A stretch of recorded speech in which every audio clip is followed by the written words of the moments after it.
أعوذ بالله من الشيطان الرجيم بسم الله الرحمن الرحيم الحمد لله رب العالمين اللهم صل وسلم على سيدنا محمد الأمين وعلى آله وأصحابه إلى يوم الدين رب اشرح لي صدري ويسر لي أمري واحلل عقدة من لساني يفقه قولي سبحانك لا علم لنا إلا ما علمتنا إنك أنت العليم الحكيم ولا حول ولا قوة إلا بالله العلي العظيم العزيز العليم عدد كل حرف كتب ويكتب أبد الآبدين ودهر الداهرين رضي الله عني وعنكم وعن جميع المسلمين.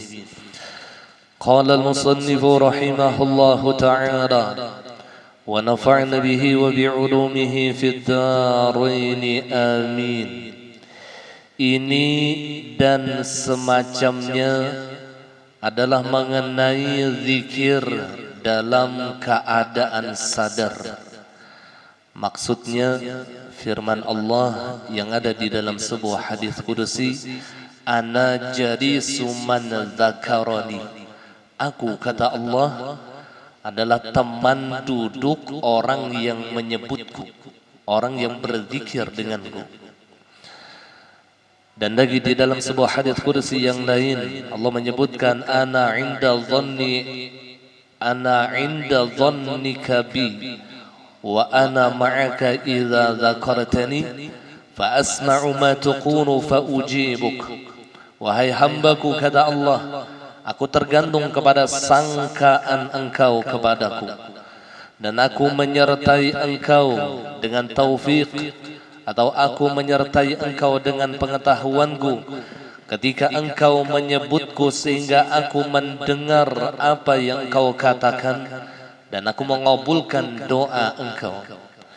Maka dua hadis qudsi ini adalah orang yang zikir dalam keadaan sadar, bukan dalam keadaan fana. Ini ada orang yang zikir itu yang kada sadar diri lagi, itu ada. Iya. Kalau guru-guruan bahari itu menyambat zikir zauqiyah. Jadi zikir zauqiyah itu ya bisa kada sadar, hamuk. Iya. Padahal ketika itu ia mesra dengan Allah. Maka yang dimaksudkan di dalam sebuah hadis qudsi ini bukan zikir orang yang di luar kesadaran, bukan. Jadi kita kada kawajuh mengiktiraf orang yang zikir yang hamok nengge itu memang dasar ada dalilnya. Memang dasar ada dalilnya. Sampai di dalam sebuah hadis ulun pernah bertemu hadis Rasulullah. Ujar Rasulullah, "Aktsiru min dzikri la ilaha illallah hatta." Perbanyaklah, kata Rasulullah, mengucapkan zikir la ilaha illallah sehingga orang menyebutmu itu seperti orang gila. Hatta taqulu bi majnun. Kalau ada khilaf itulah teks hadisnya seperti itu. Sehingga orang menyebut engkau itu seperti orang gila. Ya orang gila itu yang ada sadar itu. Kan? Memang ada, itu namanya zikir zauq. Iya. Dulu kami di wadah guru kami itulah ya, Ayah Zarkash Nasri di Maratapura itu, bila mati lampu tuh, bila sudah berzikir tuh, ada yang asalnya dibuka bisa ke ujung lawang sana akhirnya. Ada yang bila sudah satop tatap aja, la ilaha illallah sampai gitu tuh. Memang orang dalam keadaan fana itu kada mau diabai. Allah. Kita jangan mengiktiraf orang yang seperti itu. Mereka punya dalil. Bukan dalam keadaan lalai. Jadi sadar di sini ingat lawan Tuhan dah. Di situ tuh maksudnya. Bukan dalam keadaan lalai. Orangnya ada orang yang berzikir dan hatinya kada ingat lawan Tuhan. Hatinya kada ingat lawan Tuhan. Muntungnya la ilaha illallah, tapi hatinya kasih to kamari. Lalai ini berarti. Ini pun juga termasuk untung juga. Berarti Allah masih mengingatkan muntungnya berzikir lawan Allah, sekalipun hatinya kada ingat. Kan masih untung juga. Yang kada untung itu hatinya lalai, lisannya lalai.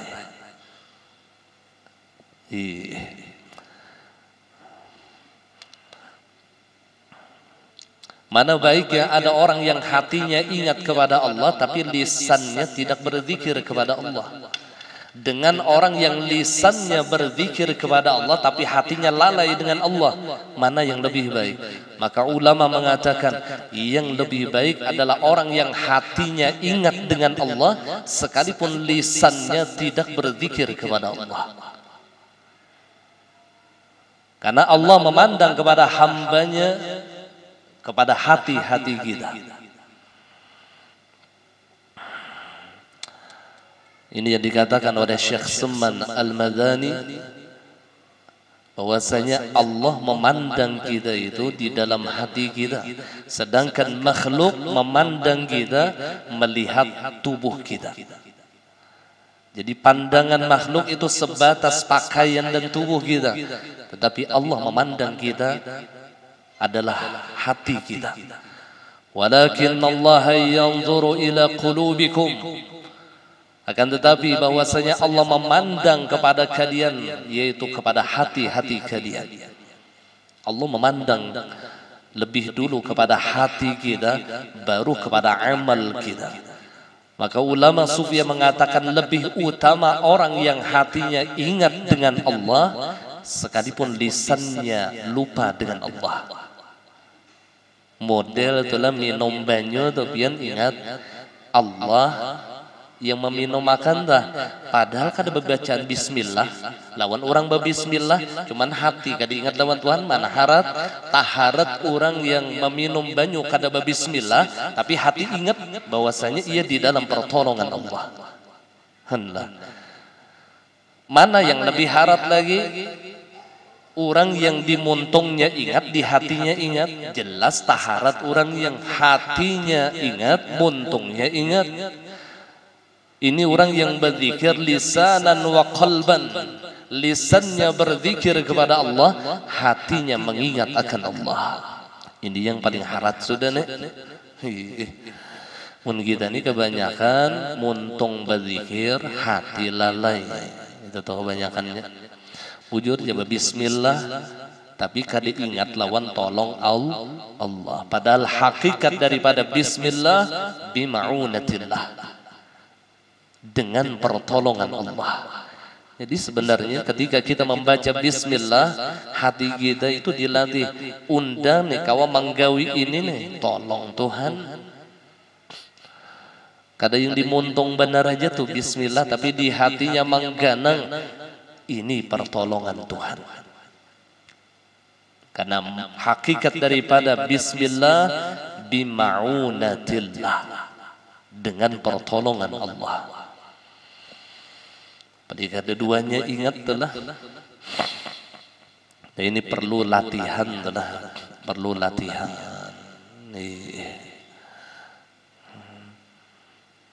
Apa kalau di dalam Al-Quran itu fadhkuruni adzkurukum, fadhkuruni adzkurukum, sebutlah oleh kalian akan namaku kata Allah, maka aku akan yang mengingat kalian.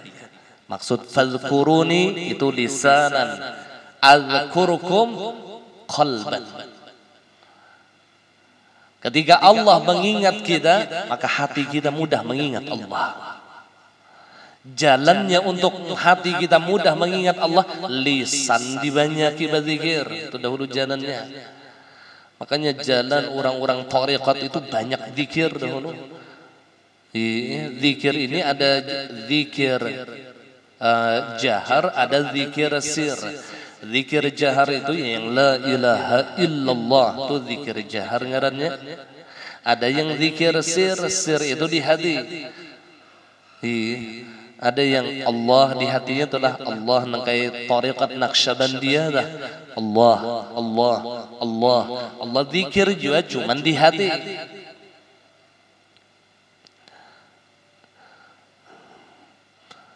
Jadi untuk melatih zikir sir itu diperbanyak zikir jahar. Itu latihannya dahulu. Karena rumusnya fadhkuruni adzkurukum.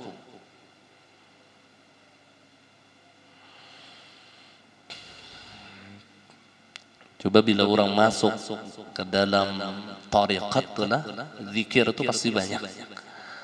Iya, ada yang sampai 10.000, ada yang 70.000, ada yang sampai 100.000. Allah. Lisan dulu yang diperbanyak, lisan dulu. Iya.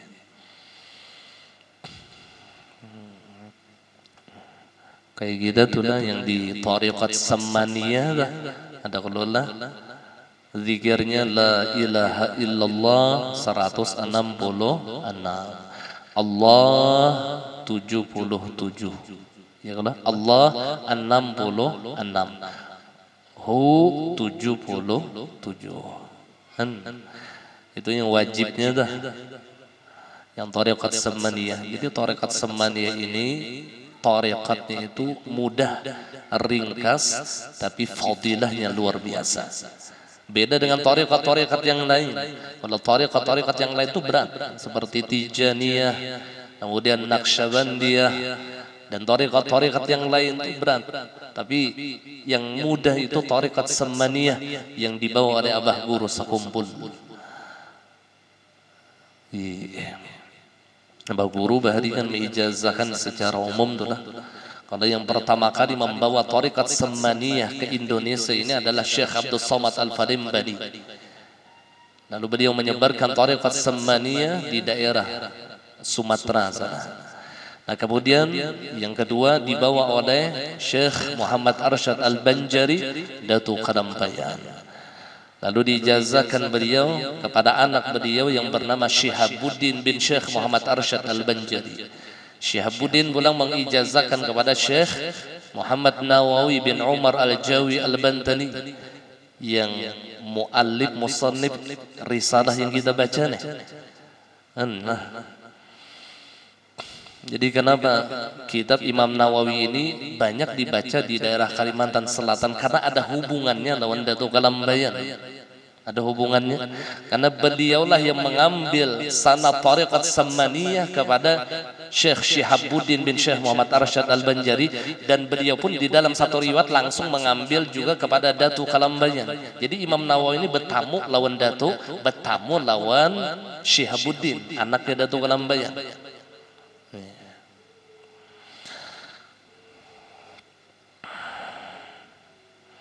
Nah sampai ke kita itulah, sampai ke kita. Allah. Nah kemudian Allah Subhanahu wa taala berfirman lagi, ya bani Adam, in dzakartani fi nafsika dzakartuka fi nafsi, wa in dzakartani fi mala'in dzakartuka fi mala'in khairun minhu.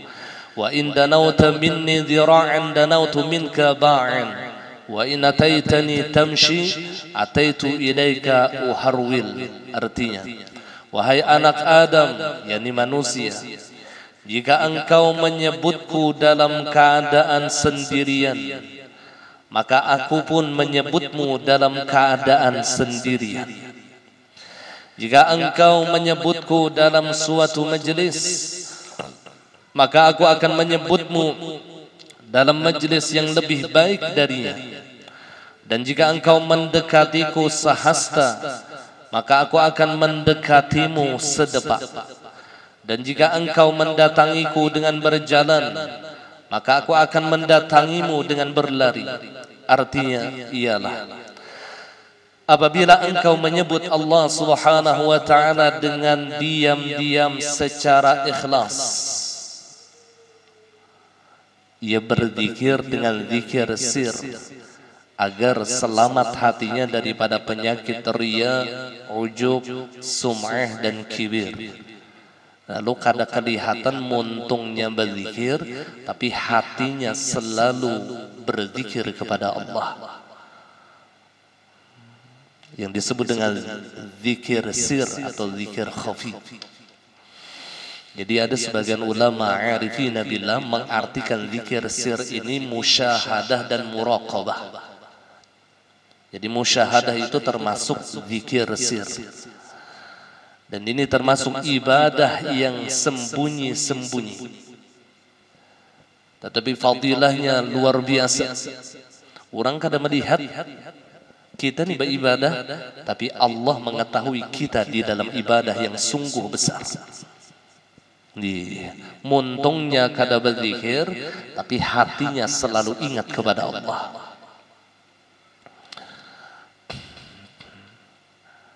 Allah.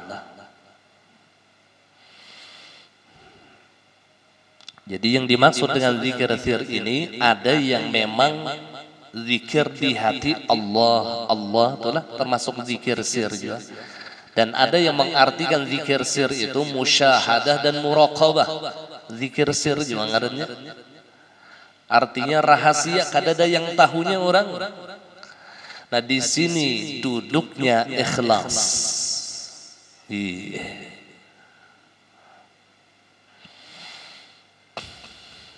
Nah kemudian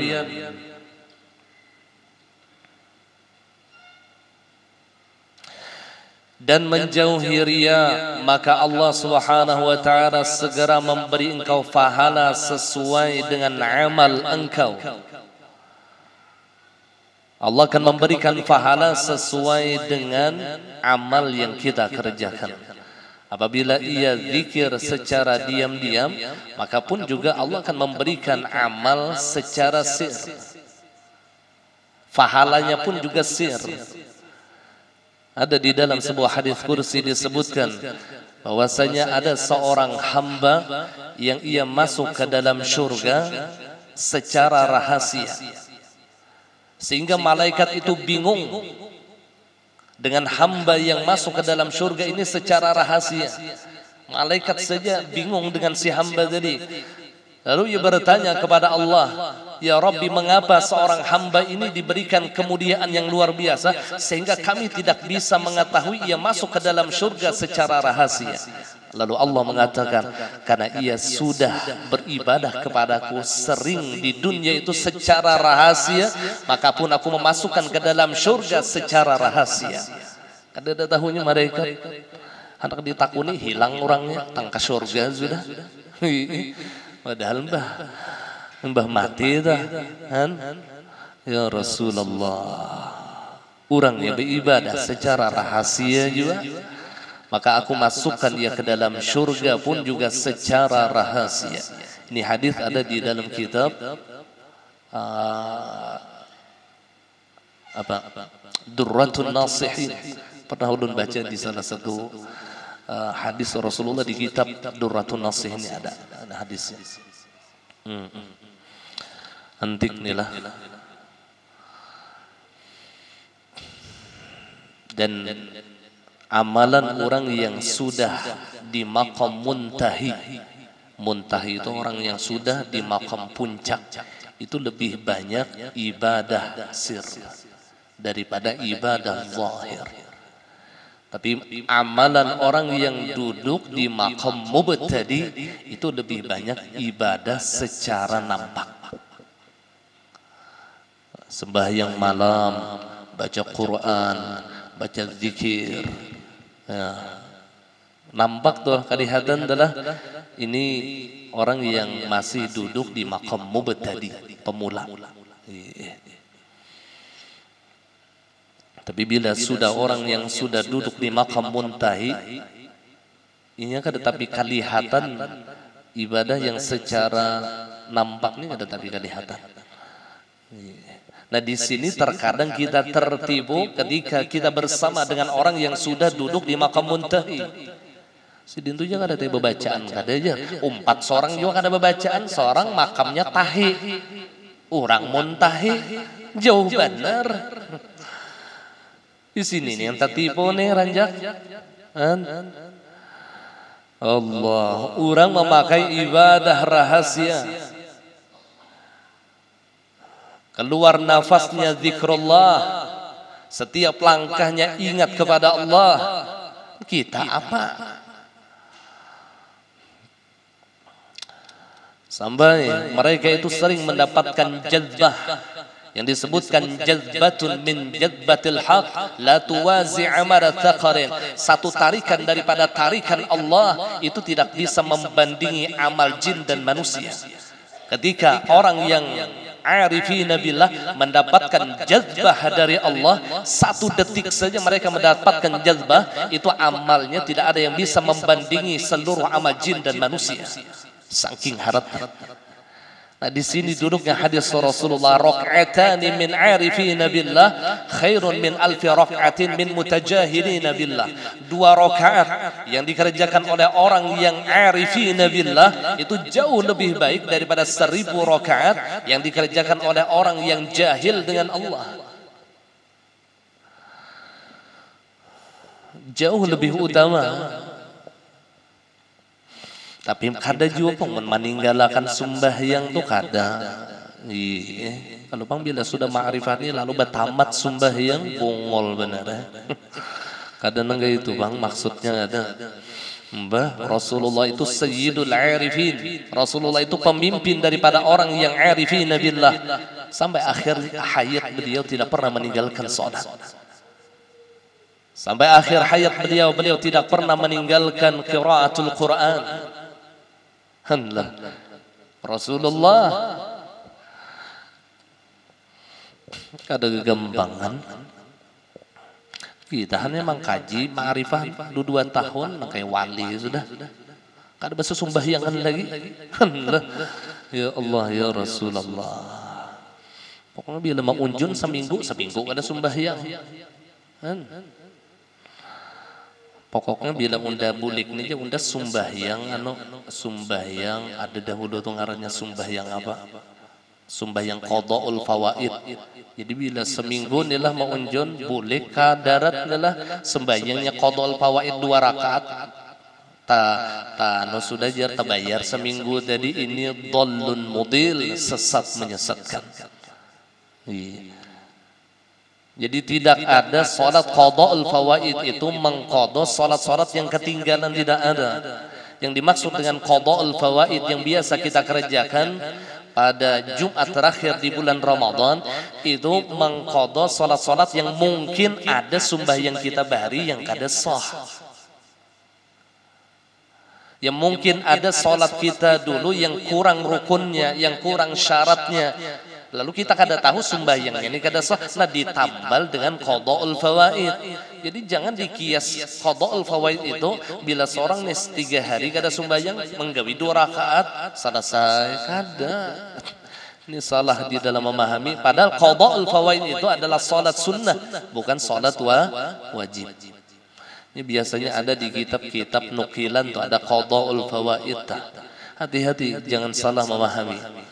Karena sholat sunnah itu tidak akan bisa menambal kekurangan sholat wajib, tidak akan bisa. Jadi yang tertinggal sembahyang tetap diqadha juga. Kada kawa ditambal lawan qada'ul fawaid itu kada kawa. Karena qada'ul fawaid itu sunnah. Nah, sedangkan qada'ul fawaid yang biasa kita kerjakan di bulan Ramadan itu kan bukan sholat sunnah tapi sembahyang wajib yang diputar sehari semalaman. Telah artinya 5 waktu tadi itu digawi habis sembahyang Jumat.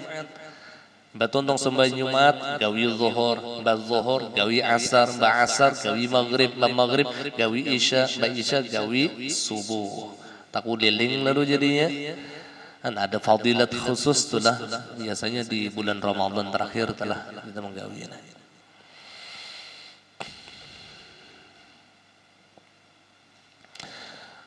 Jadi semakin orang itu kenal dengan Allah, semakin gemar ia beribadah kepada Allah. Cuman dimaksud ibadah di sini adalah ibadah sir. Ibadah sir.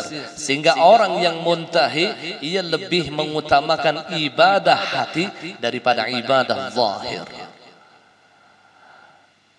Termasuk sifat-sifat kemuliaan seperti sabar, itu ibadah batin katanya. Syukur, ibadah batin. Zuhud, ibadah batin. Itu jauh lebih utama daripada ibadah zahir. Jauh lebih utama.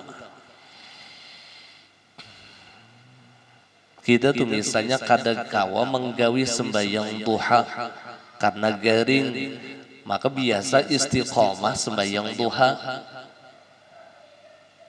Istiqomah nih sembahyang duha, tapi karena hari itu awak kadang-kala nih lah karena uzur nih garing, lalu inya sabar nih atas sakitnya karena ia yakin sakit ini pun adalah perbuatan Allah. Inya garing nih gawian Tuhan, sedangkan seandainya aku mengerasi untuk sholat duha, bisa jadi duhaku ini adalah nafsuku. Sehingga sobarku dengan rasa sakit itu lebih besar pahalanya daripada sholat duha yang ia kerjakan. Jauh lebih besar pahalanya daripada duha yang ia kerjakan. Karena sobar ibadah batin, duha ibadah zahir. Allah.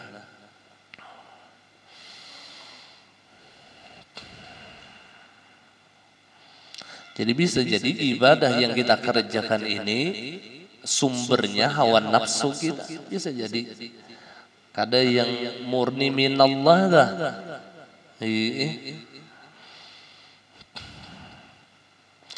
Nah kemudian maka Allah Subhanahu wa taala segera memberi engkau pahala sesuai dengan amal engkau.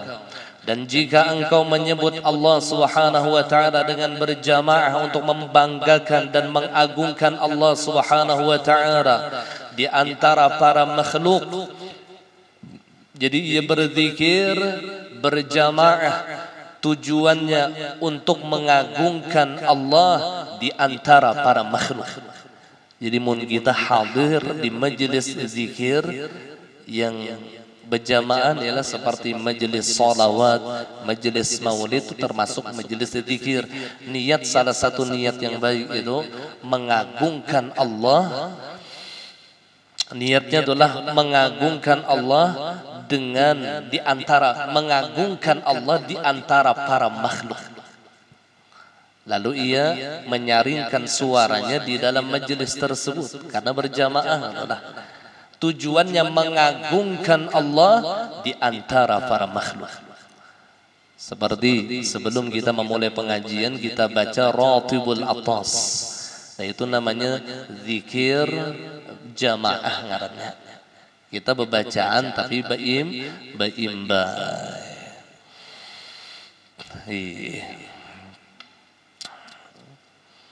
Untuk membanggakan dan mengagungkan Allah di antara para makhluk. Maka apa balasannya? Maka Allah Subhanahu wa taala akan menyebut engkau di antara para malaikat yang didekatkan dan arwah para rasul untuk membanggakan engkau dan mengagungkan derajat engkau. Jadi orang yang zikir berjamaah, Allah Subhanahu wa taala menyebut kita di antara para malaikat-malaikat Allah dan arwah para rasul untuk membanggakan orang yang berzikir berjamaah tadi. Ada di dalam sebuah hadis Rasulullah disebutkan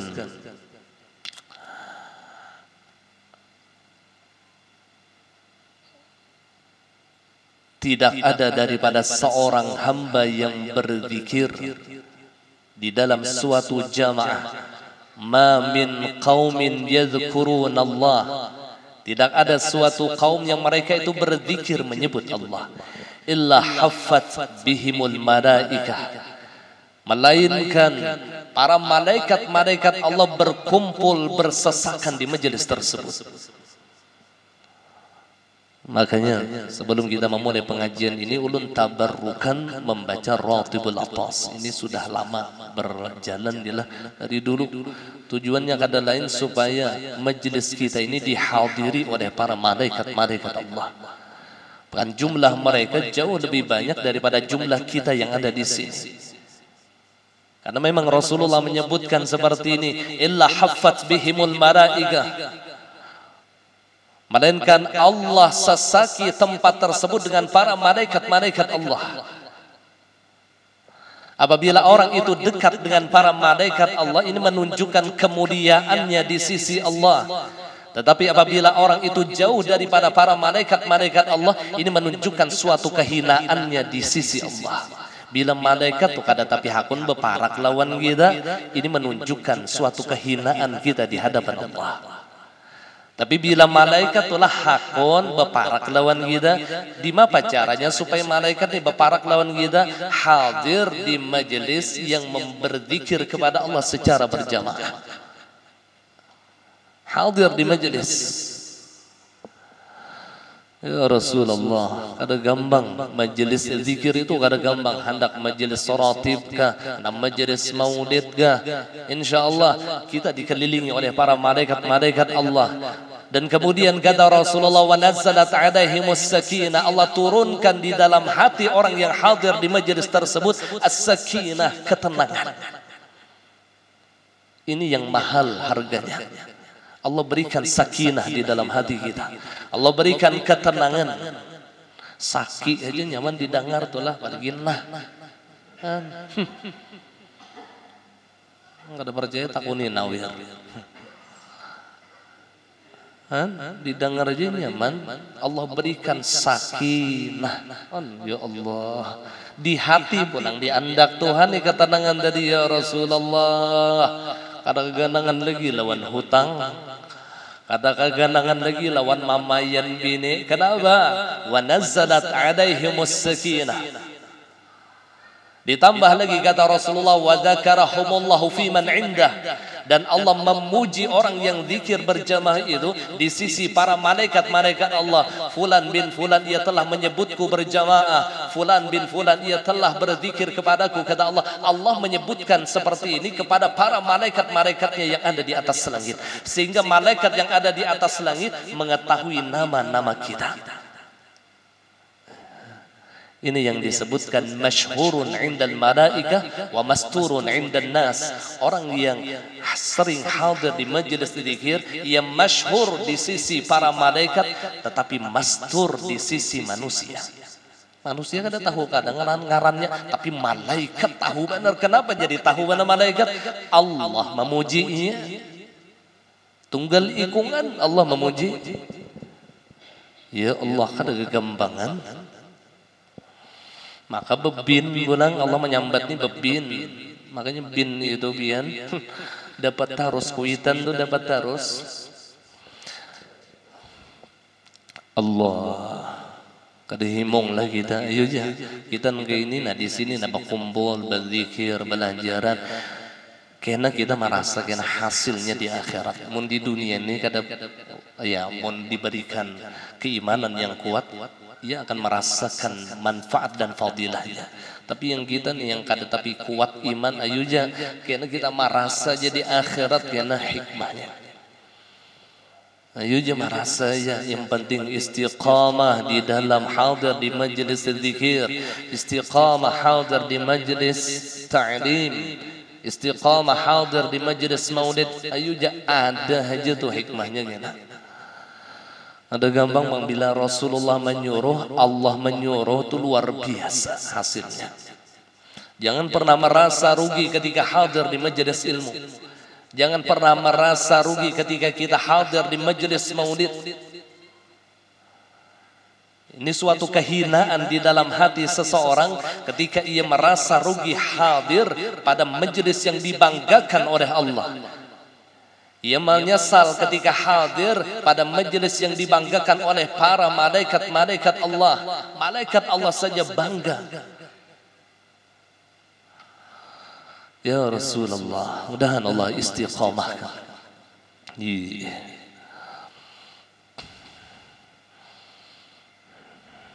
Nah kemudian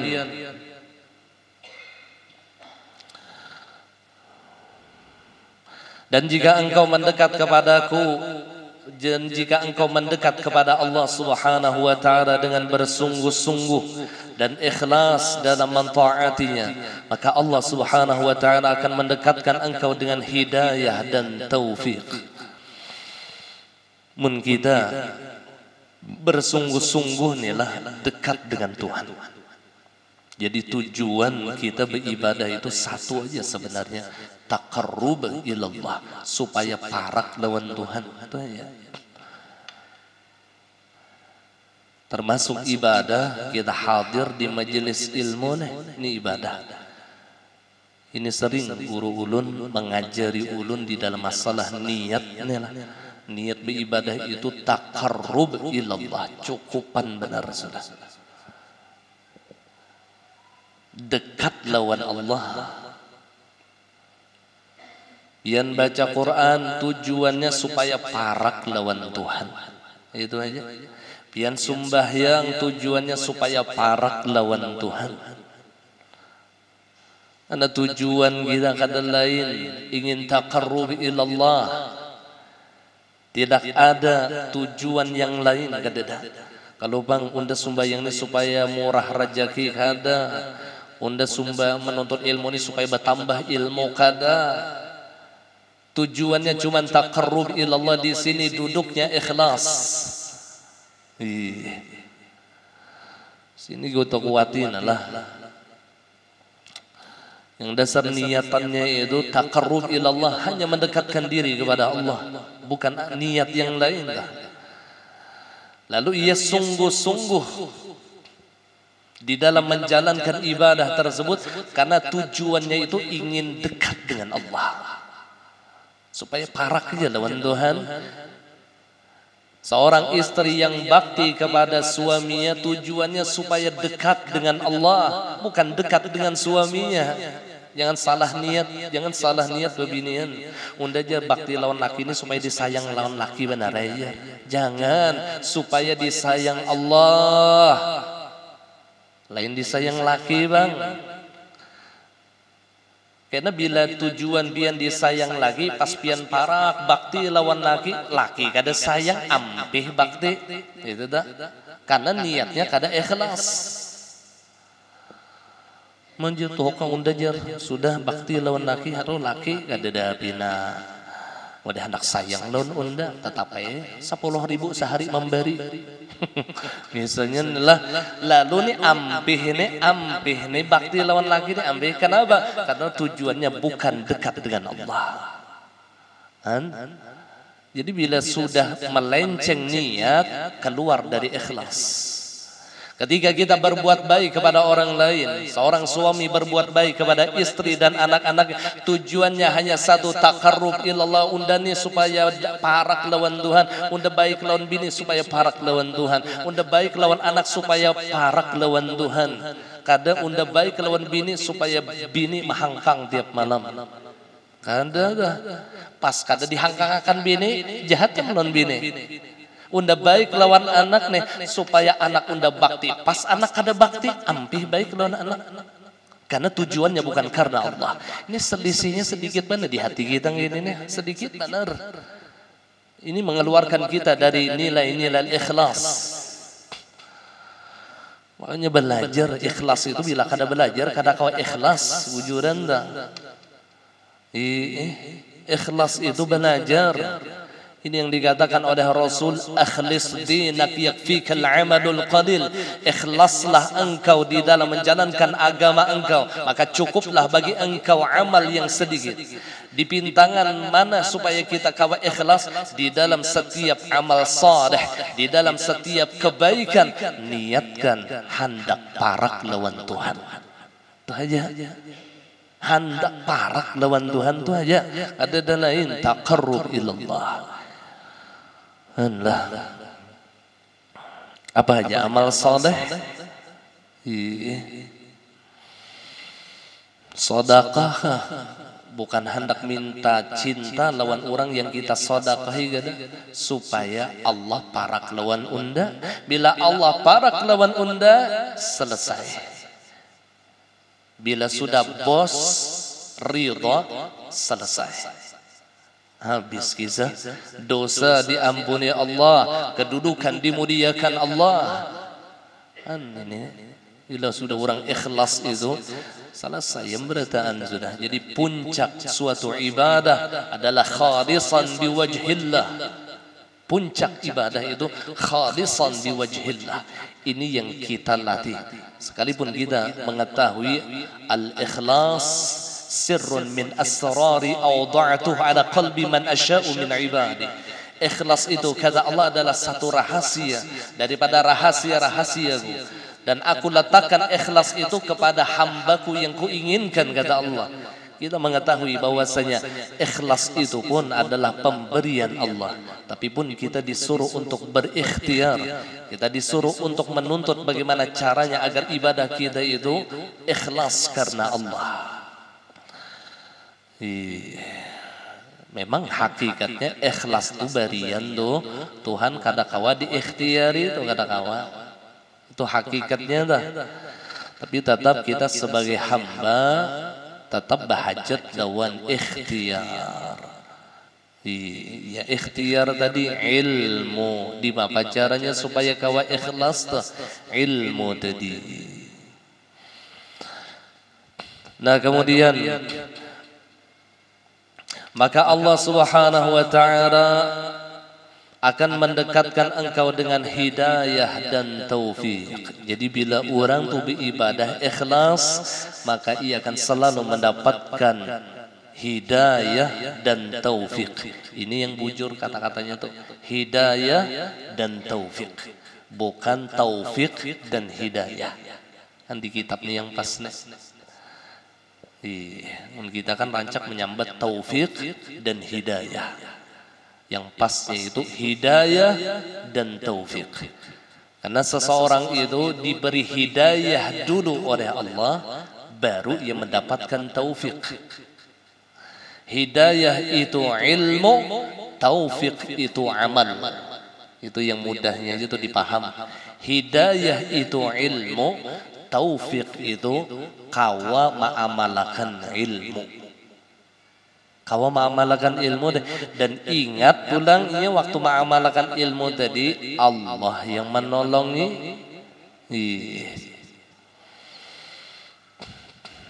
Karena definisi daripada taufik adalah pertolongan Allah kepada hamba di dalam menjalankan ketaatan.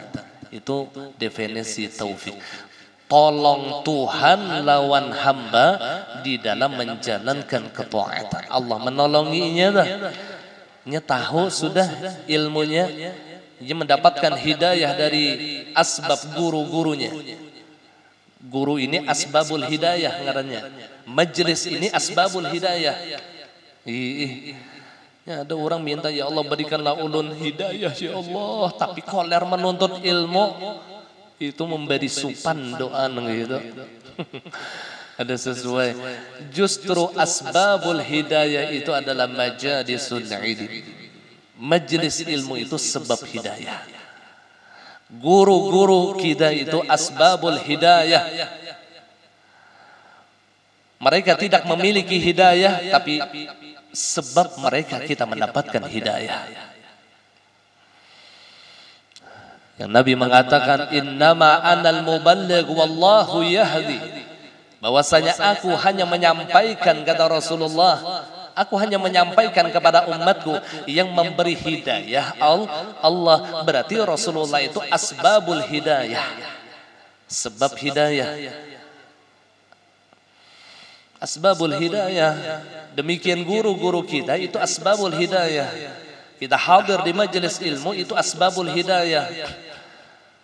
Jadi kalau orang meminta hidayah, maka ikhtiarnya rajin menuntut ilmu, itu rajin. Makanya doa yang sering ulun baca setiap akhir menuntut ilmu, Allahumma nawwir qulubana binuri hidayatik.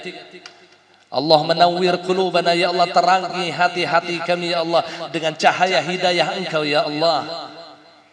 Kama nawwartal arda bi nuri syamsika abadan abada. Sebagaimana Allah menerangi, sebagaimana Engkau ya Allah menerangi bumi dengan matahari selama-lamanya. Kita menginginkan agar hati kita selalu disinari dengan hidayah, selalu disinari dengan cahaya ilmu. Karena nurul hikmah, cahaya ilmulah yang akan menghidupkan hati yang mati. Fa innahu yuhyil qulubal mayyitah binuril hikmah. Karena bahwasanya cahaya ilmu itu akan menghidupkan hati yang mati. Cahaya ilmu itulah yang disebut dengan hidayah. Mudahan sidin dapat hidayah. Itu maksudnya mudahan sidin cangkal menuntut ilmu. Gitu tak? Jangan ya Allah berikan ulun hidayah tapi koler nuntut ilmu. Itu kada cocok lawan doa. Jangkal nuntut ilmu itu jangkal karena di situ asbabul hidayah. Nahan diistiqomahkan oleh Allah nih kita barataan kita masuk ulun juga.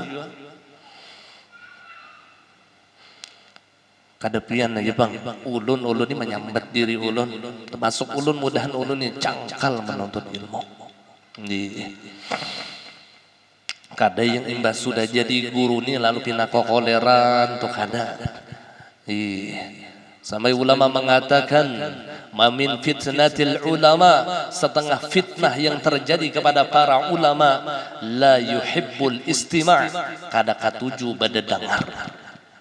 Ini fitnah yang terjadi kepada para ulama, lalu nya katuju bebacaan aja, nya katuju bepandir aja, nya katuju mengajar aja, bila belajar kada katuju lagi. Ini fitnah para ulama di akhir zaman. La yuhibbul istima'. Makanya ulun berdoa terus mudahan istiqamah di dalam menuntut ilmu agama. Ini jalan kita selamat nih berataan. Dan jika engkau menambah maka Allah Subhanahu wa ta'ala pun akan menambahkan pahalanya. Demikian yang disebutkan oleh Al-Azizi. Wallahu a'lam bishawab.